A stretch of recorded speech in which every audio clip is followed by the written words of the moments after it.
Bienvenue à cette deuxième présentation de cette série de nourriture pour l'âme sur Nicodème et la nouvelle naissance. La première capsule vidéo qu'on a présentée racontait l'histoire de Nicodème, un pharisien, un membre aussi du Sanhédrin, un des chefs des Juifs qui est allé de nuit, sans que personne ne le sache, rencontrer Jésus, afin de s'entretenir avec lui. Parce que Nicodème estimait que les miracles que Jésus faisait, eh bien, ça ne pouvait que devenir de de Dieu.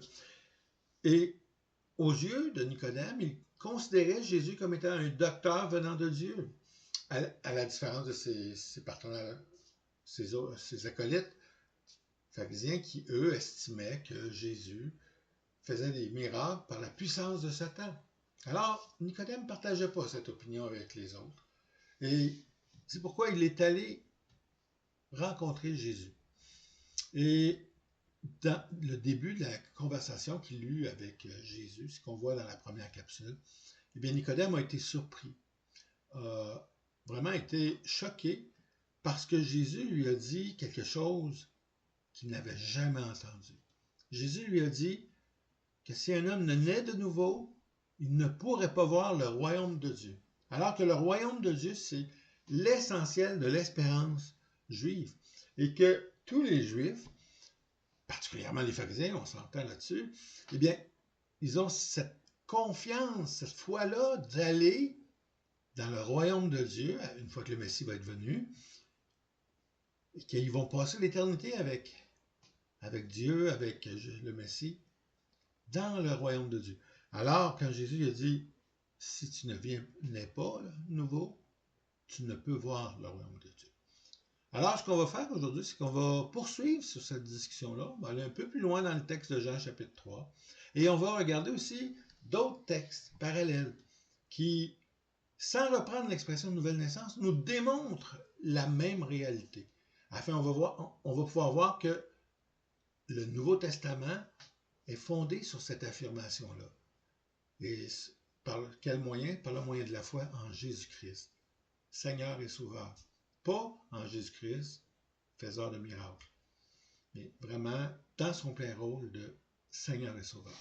Donc, on va se tourner maintenant vers la suite de ce chapitre où Jésus répète les mêmes choses, mais en ajoutant plus d'informations. Alors, débutons avec les versets 5 et 6 de Jean 3, où Jésus prend la parole. Jésus répondit, en vérité, je te le dis, si un homme ne naît d'eau et d'esprit, il ne peut entrer dans le royaume de Dieu. Ce qui est né de la chair est chair, et ce qui est né de l'esprit est esprit. Alors ici, Jésus, au lieu d'utiliser naître de nouveau, utilise l'expression si un homme ne naît d'eau et d'esprit. Naître de nouveau, selon le nouveau commentaire biblique, le terme utilisé par de nouveau aurait pu être aussi traduit par d'en haut, naître d'en haut, ce qui attirerait alors l'attention non seulement sur la nécessité d'une nouvelle naissance, mais sur son aspect spirituel également. Mais ici, au verset 9 et 10, il est clairement souligné que c'est une naissance spirituelle dont Jésus fait mention. Ici, dans le verset 5, Jésus établit une nuance importante, une distinction entre la naissance charnelle ou naturelle et la naissance spirituelle. Pour Jésus, c'est pas possible de retourner dans le sein de sa mère comme Nicodème l'avait laissé entendre ou envisager la possibilité quoique c'est totalement inconsidérable parce qu'un homme d'un certain âge ne peut pas retourner dans le sein de sa mère, il est beaucoup trop grand et sa mère probablement aussi, dans le cas de Nicodème, était peut-être déjà décédée ou très très âgée. En fait, la nouvelle naissance nous amène à une ressemblance à ce que Adam et Ève connurent au Jardin d'Éden, à la différence d'avoir déjà péché et d'avoir énormément péché, mais en étant pardonné, en étant réconcilié avec Dieu. Après avoir affirmé que celui qui n'est pas né de nouveau ne pourra pas voir le royaume de Dieu, Jésus ajoute ne pas pouvoir entrer dans le royaume de Dieu. Ici, rien ne peut rassurer le grand Nicodème. L'homme reconnu pour sa fidélité, pour sa connaissance, pour sa justice, c'est un homme d'une prestance dont tous les Juifs devaient avoir un respect, un homme avec une autorité. Alors Nicodème, qui, comme tous les pharisiens, estime avoir mérité sa place au ciel. Pourquoi? Parce que il s'est gardé pur, il a été un modèle pour le peuple, il s'est consacré à une vie pour plaire à Dieu. Alors, là, Nicodème voit sa croyance remise en cause. Alors, si Nicodème, un homme extrêmement religieux, n'est pas né de nouveau, alors qui il peut?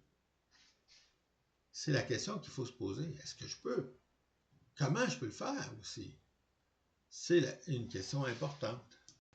Nicodème ici est vraiment perplexe. Il se pose des questions et c'est ce qu'il fait au verset 9. Il s'adresse à Jésus pour savoir comment la nouvelle naissance peut se faire.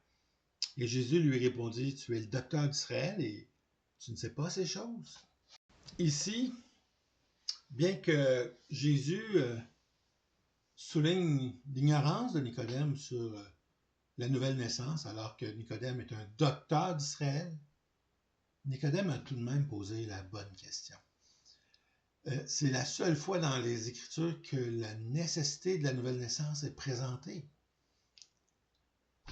Sans Nicodème, on n'aurait pas la réponse de Jésus. Comment cela peut-il se faire? Considérons la réponse de Jésus qui suit au verset 9 et 10 de Jean 3. Jésus dit, en vérité, je te le dis, nous disons ce que nous savons et nous rendons témoignage de ce que nous avons vu. Et vous, vous ne recevez pas notre témoignage.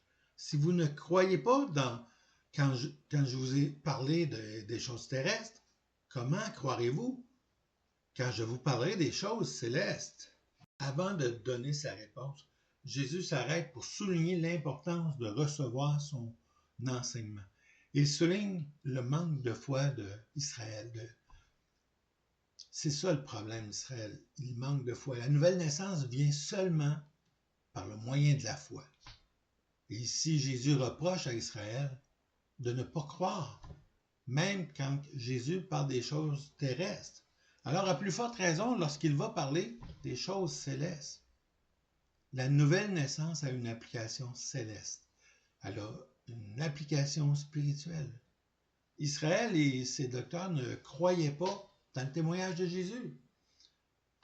Même quand il parlait des choses de terre. Alors, ils ne pouvaient pas reconnaître les choses que Jésus allait dire sur les choses célestes. Ils ne reconnaissaient même pas Jésus comme étant le Messie, encore moins au Fils de Dieu. Voilà ce qu'il faut croire. Jésus est le Messie, le Fils de Dieu. Dieu fait homme, Emmanuel, afin de se révéler et que le monde croit en lui. Et c'est là l'essentiel du message de l'Évangile. Maintenant qu'on a vu les propos de Jésus, la réponse de Jésus à Nicodème, regardons maintenant un autre aspect de la nouvelle naissance. Quand on parle de naissance, ça prend une paternité, ça prend un père. C'est pas pour rien que dans l'Évangile de Jean, même au premier chapitre de l'Évangile de Jean, Jean souligne l'idée de devenir enfant de Dieu. C'est vraiment quelque chose de révolutionnaire encore. Parce que Israël était le peuple de Dieu. C'était déjà extraordinaire.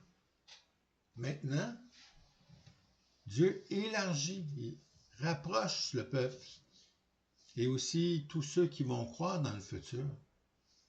Cela inclut tous les croyants depuis l'époque de Jésus jusqu'à aujourd'hui, les croyants du monde entier. Eh bien, dans Jean 1,12, on voit qu'à tous ceux qui l'ont reçu, il leur a donné le droit d'être fait enfants de Dieu. Savoir à ceux qui croient en son nom. Alors on trouve maintenant, non pas un nouveau-né, mais une personne qui est enfant de Dieu. Nouvelle stature, nouvelle espérance. Israël avait l'espérance de la terre promise. Maintenant, comme chrétien, on a l'espérance céleste. Ce texte qu'on vient de voir met l'accent sur être enfant de Dieu. C'est une nouvelle relation que Dieu veut avoir avec ceux qui croient en lui. Et particulièrement ceux qui croient en lui et en son Fils Jésus, qui a quitté la gloire céleste afin de venir marcher sur cette terre et vivre de manière exemplaire sans jamais commettre le péché.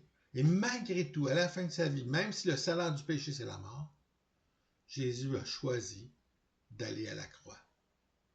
Il a choisi de prendre ta place, ma place, sur cette croix. Parce que ce sont nos péchés qui l'ont cloué là. Et par sa mort et par le fait que Dieu ne pouvait pas le laisser dans le séjour des morts parce qu'il était juste, eh bien, Dieu l'a ressuscité après 3 jours. Et la résurrection de Jésus nous donne aussi l'espérance d'être ressuscité également. Parce qu'un jour, on va ressusciter. Ou on va être enlevé. De mort qu'on va être, là, il va nous sortir des tombeaux. Et si on est encore vivant, on va monter en une fraction de seconde, en un clin d'œil, pour être avec lui pour l'éternité, dans la maison du Père. Maintenant, regardons 2 témoignages de spécialistes de la parole de Dieu, Matthew Henry et Don Carson. Matthew Henry, dans son commentaire concis, a écrit « Par notre première naissance, nous étions corrompus, soumis au péché. Voilà pourquoi nous devons devenir une nouvelle créature. » Carson écrit aussi en disant « La naissance est le commencement de la vie. Être né de nouveau, c'est recommencer à vivre une nouvelle vie avec Dieu pour Père. » Ces 2 experts des Écritures ont démontré 2 réalités totalement différentes. La première naissance, charnelle, est soumise au péché. Elle est corrompue, c'est les mots choisis par Matthew Henry. Et c'est pour cela qu'il faut devenir une nouvelle créature. Et Don Carson précise la nuance entre les 2 états, entre la naissance charnelle et la naissance de l'esprit. La naissance est le commencement de la vie. Être né de nouveau, c'est recommencer à vivre une nouvelle vie avec Dieu. C'est plus que ça même, c'est devenir enfant de Dieu comme on a vu tantôt. Il y a toute une grande différence, il y a un contraste immense dans ces 2 réalités. Au début de ma vie chrétienne, j'ai perdu le goût d'être avec mes amis car ils ne pouvaient pas comprendre ce que je vivais tant qu'ils ne s'intéresseraient pas à l'enseignement de la parole de Dieu, au témoignage historique de Jésus-Christ, qui est mort à la croix pour nos péchés. Par contre, je prenais plaisir dans les choses chrétiennes. Je prenais plaisir dans la communion avec les autres croyants. Je prenais plaisir à me souvenir du Seigneur et de chanter des cantiques et d'étudier la parole de Dieu pour apprendre à mieux le connaître et aussi à m'équiper pour pouvoir grandir dans la foi et résister au mal. On a vu qu'on est devenu enfant de Dieu, on est devenu une nouvelle créature. Mais un autre aspect qui a lieu au moment de la nouvelle naissance, c'est notre résurrection. Non, je ne parle pas de la résurrection après notre mort, telle qu'on la connaît physiquement. Je parle de la mort qui a lieu au moment même où on accepte Christ, au moment même où on met notre foi en lui, on est de nouveau.